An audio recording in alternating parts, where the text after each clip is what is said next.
We also have Jon Forster with us. Jon is co-chair of the People's Climate Movement in New York, vice president of District Council 37 AFSCME, along with the city research scientist at the Bureau of Environmental Emergency Preparedness and Response with the New York City Department of Health and Mental Hygiene. Thank you. It's great to be here. Eddie is always a very difficult act to follow, so and I've had to do it a few times.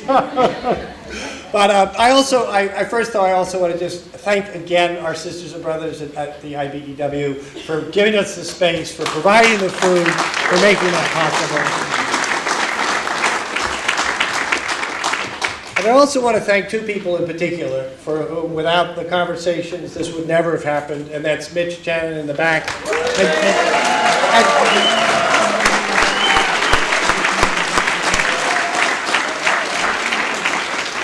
And of course, John Braxton.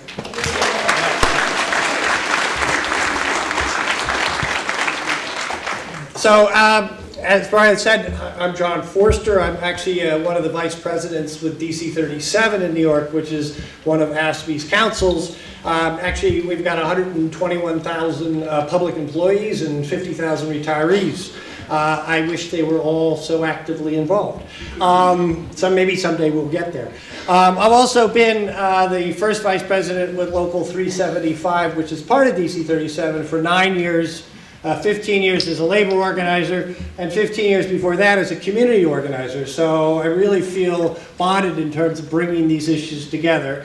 And just in case you think that I'm New York-centric, I was born in State College. I go back 10 times every year, and Pennsylvania is dear to my heart, so I'm glad to be here. So I joined the host committee of the People's Climate March in March of 2014, and worked with that host committee diligently up until the march. After the march, we were faced with some new dynamics.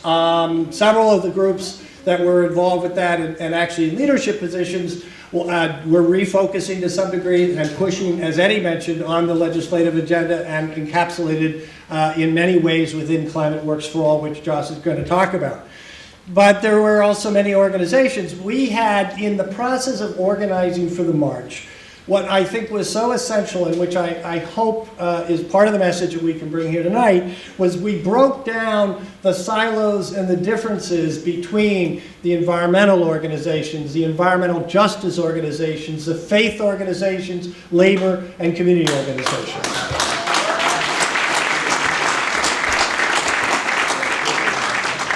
And it was so important to build the trust, and that happened as we organized for the march, and to build the camaraderie and the sense of collective struggle, and we have to continue that. We have to continue that in New York. We have to continue that here in Philadelphia. We have to continue that across the country. That is where we have to go.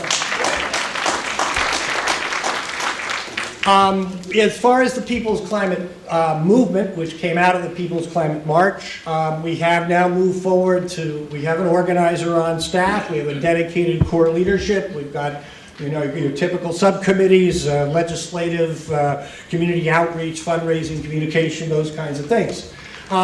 We also created a vision statement, which actually we've shared with you tonight.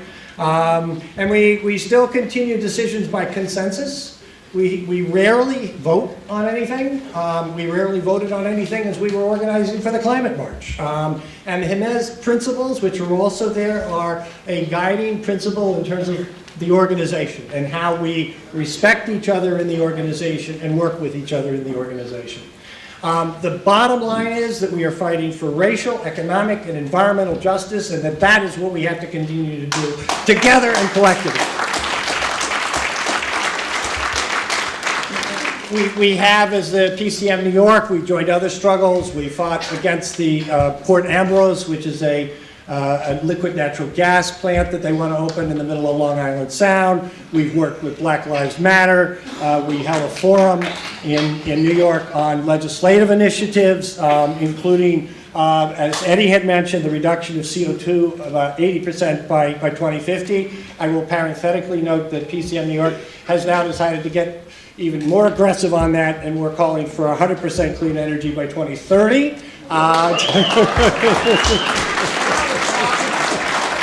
So, but you have to push these things, right? I mean, when people started talking about fighting for a $15 minimum wage, nobody believed it was possible, and look at where we are now in $15.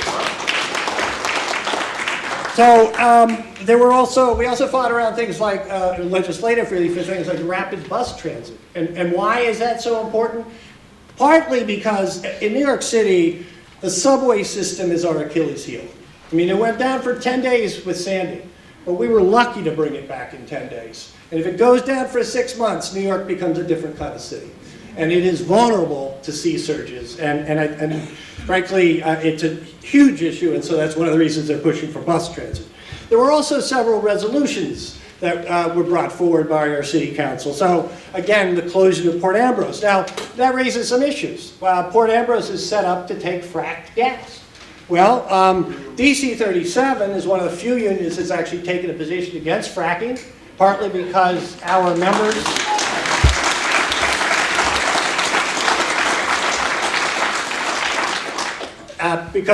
protect the upstate watershed, and they understood what the effects would be. But we're unusual in that regards.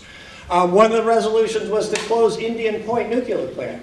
We, as DC 37, have not taken a position on that, and it's a tough issue for unions. We've got 2,000 union workers at the plant, and there's an issue of what would happen if we close the plant, even though I believe it's the right thing to do.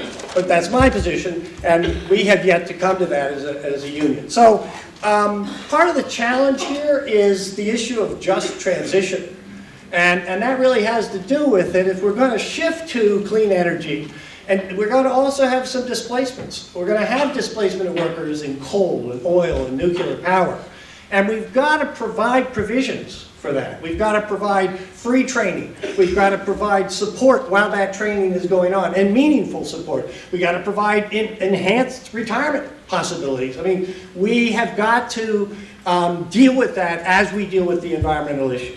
And we've got to deal with it not maybe just for the workers, but also for the residents, because when you have something like Indian Point plant, it's a major point of production within that town, and people live on that. So that has to be taken into account.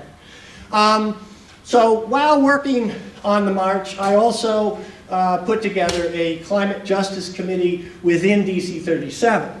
And that has been that continues to be fledgling, I have to say. I mean, we've continued, we mobilized, we turned out people for the march. But we still need to find the unifying issue, the one that kind of grabs and gives us traction on this. We've endorsed Climate Works for All.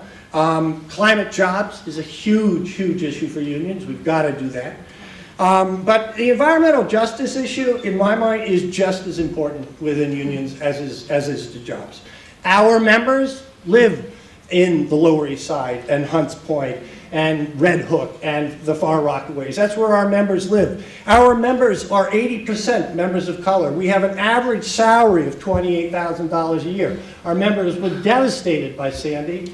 And then, of course, there are fewer resources in those communities to build it back. So it's hit on both sides. But our members were also first responders. So we staffed the hospitals. We ran the water filtration plants as they got flooded out. We ran the 911 system. And though we walked through the buildings, the NYCHA buildings, New York City Housing Authority buildings. And our own headquarters was closed for 9 months because it was completely flooded out by Sandy. 9 months we went down. And yet, for some reason, we're still not quite there. And, it's still a little bit like pulling teeth on this. And I think in many ways, that is the issue for labor in general on the climate issue. Hold on.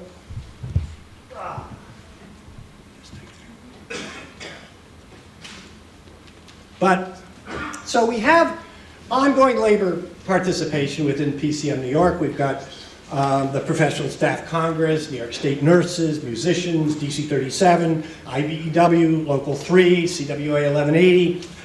But I think the participation is still not what we want yet. The PCM New York is a broad-based coalition.